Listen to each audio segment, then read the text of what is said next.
સિક્યોરિટીઝના અમિત ત્રિવેદી જોડાઈ ગયા છે. અમિતજી, સ્વાગત આપનું. Very good morning. નવરાત્રિની આપને, આપની ટીમને, આપના પરિવારને અમારા તરફથી ખૂબ ખૂબ શુભેચ્છાઓ. અને ખાસ કરીને બજારની વાત કરવી છે, કારણ કે જુઓ, આપણે બજારમાં નવરાત્રિ શરૂ થઈ પહેલાં જ એક તેજીનો ગરબો રમાઈ ગયો હતો. લગભગ 8-10-12 દિવસ આપણે સતત એક તેજી બજારની અંદર જોઈ.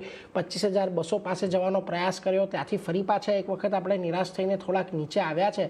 એટલે 25,200 વાળું જે રેઝિસ્ટન્સ છે એ થોડુંક વધારે ફર્મ થયું છે, કારણ બીજી વખત અહીંયાથી રિજેક્શન આવ્યું છે અને થોડુંક પ્રોફિટ બુકિંગ આપણે છેલ્લા 2-3 દિવસથી વિટનેસ કરી રહ્યા છીએ. હેન્સફોર્થ હવે અહીંયાથી કયા લેવલ્સને ખાસ તમે નિફ્ટી, બેંક નિફ્ટીમાં વોચ આઉટ કરશો? જી ગુડ મોર્નિંગ. નિફ્ટીની વાત કરીએ તો આપણને જોવા જઈએ તો એક આપણે ઓલમોસ્ટ 3 અઠવાડિયાની રેલી જોવા મળી હતી, અને ઇવેન્ચ્યુઅલી લાસ્ટ ફ્રાઈડેથી અગર આપણે જોઈએ લાસ્ટ વીકથી, તો યસ એક રિટ્રેસમેન્ટ ઉપરથી જોવા મળી રહ્યું છે 25,450ની આસપાસથી.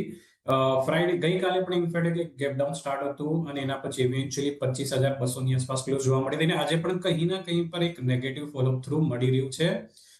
છેલ્લા 1-2 દિવસથી પણ અગર ઇનફેક્ટ આપણે જોઈએ તો ઉપરમાં કોલ્સમાં પણ 25,400માં પણ સારું એવું એડિશન થયું છે, જે બેસિકલી એક ઇન્ડિકેટ કરે છે કે જે આ મંથના લો કે લાસ્ટ મંથના લો પરથી જે 4%નો ઉછાળો જોવા મળ્યો છે, એના પછી નિફ્ટી જે છે અત્યારના થોડું કન્સોલિડેટ થાય એવી પોસિબિલિટી છે. 25,400, 25,500 જે છે એક ઇમિડિયેટ હર્ડલ સાબિત થઈ શકે છે. ડાઉન સાઇડ થોડું લિમિટેડ લાગી રહ્યું છે, બટ યસ 25,000ની આસપાસ એક ઇમિડિયેટ સપોર્ટ છે. 25,000 સુધીનું માઇનર કરેક્શન આવી શકે.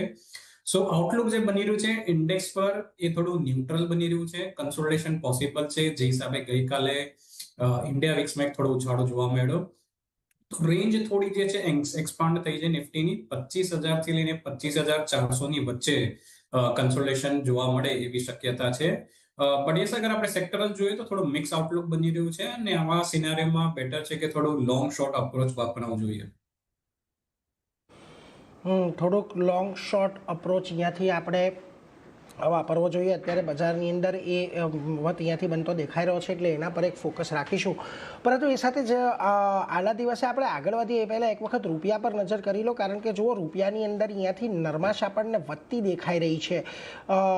આજે રૂપિયો આમ તો રેકોર્ડ નીચલા સ્તર પર છે. સવારે 10 પૈસાની નરમાશ સાથે 88.41 પર ખુલ્યો હતો, ત્યાંથી અત્યારે જુઓ 88.56 પર આપણને રૂપિયો પહોંચતો દેખાયો છે, જે એક નવા નીચલા સ્તર રૂપિયાની અંદર છે. એટલે એના પર એક નજર આજના દિવસે ચોક્કસથી રાખતા રહીશું. જો કે આ અંગે આપણે આગળ કોમોડિટી